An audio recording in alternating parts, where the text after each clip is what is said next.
Hello YouTube family, આજે હું સરસ મજાના ખમણ બનાવીશ। 300 ગ્રામ ચણાનો લોટ લીધો છે અને તેને બરાબર રીતે ચાળી લઈશું। ચાળીને પછી તેમાં છાશ ઉમેરીને બરાબર રીતે હલાવી લઈશું। જુઓ, સરસ રીતે થીક થઈ ગયું છે। હવે તેમાં સ્વાદ અનુસાર મીઠું નાખી દઈશું। અડધી ચમચી જેટલી ખાંડ નાખી દઈશું અને બરાબર રીતે મિક્સ કરી લઈશું। 2 થી 3 મિનિટ સુધી બરાબર રીતે હલાવી લઈશું। 5 મિનિટ સુધી આ બેટરને પડ્યું રહેવા દઈશું।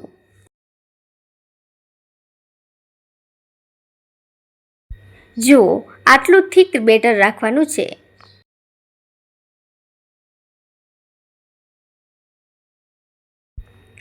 હવે આપણે એક વાટકી લઈશું અને તેમાં પાણી એડ કરીશું। તેમાં આપણે 3 ચમચી ખાંડ ઉમેરીશું।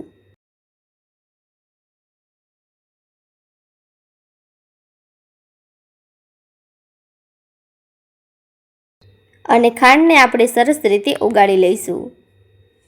હવે બેટરમાં ઈનો એડ કરી દઈશું અને બરાબર રીતે મિક્સ કરી લઈશું। એક થાળી લઈશું, તેમાં બરાબર રીતે બધી જ સાઈડ આપણે તેલ લગાવી લઈશું। ખમણના બેટરને થાળીમાં એડ કરી દઈશું। આવી રીતે બરાબર રીતે સેટ કરી દઈશું। હવે પાણી ગરમ થઈ ગયું છે અને હવે આપણે ખમણને બફાવા દઈશું।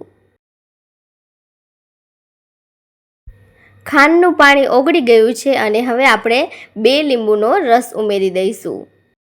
હવે ગરણીથી ગાળી લઈશું જેથી બધા બી બહાર નીકળી જાય। જુઓ, તૈયાર છે। હવે આપણે વઘાર માટે તૈયારી કરી દઈએ। મીઠો લીમડો લીધો છે। 2 મરચાંને આવી રીતે ગોળ ગોળ કાપી લઈશું। તૈયાર છે મરચાં અને મીઠો લીમડો। હવે આપણે થોડીક રાઈ લઈશું। વઘાર માટેની વસ્તુઓ આપણે અહીં તૈયાર કરી લીધી છે। 7 થી 8 મિનિટમાં સરસ રીતે ખમણ બફાઈ ગયું છે। છરીની મદદથી ચેક કરી લઈશું। જુઓ, સરસ રીતે બફાઈ ગયું છે।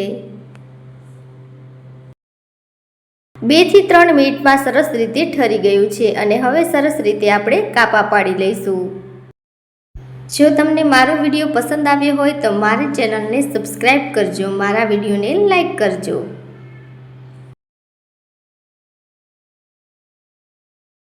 આવી રીતે ખમણને આપણે બહાર કાઢી લઈશું।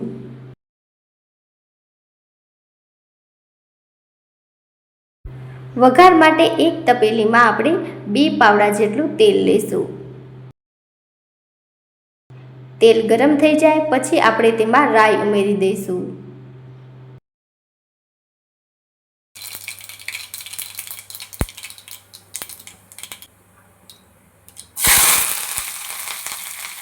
મીઠો લીમડો અને મરચાં ઉમેરી દઈશું।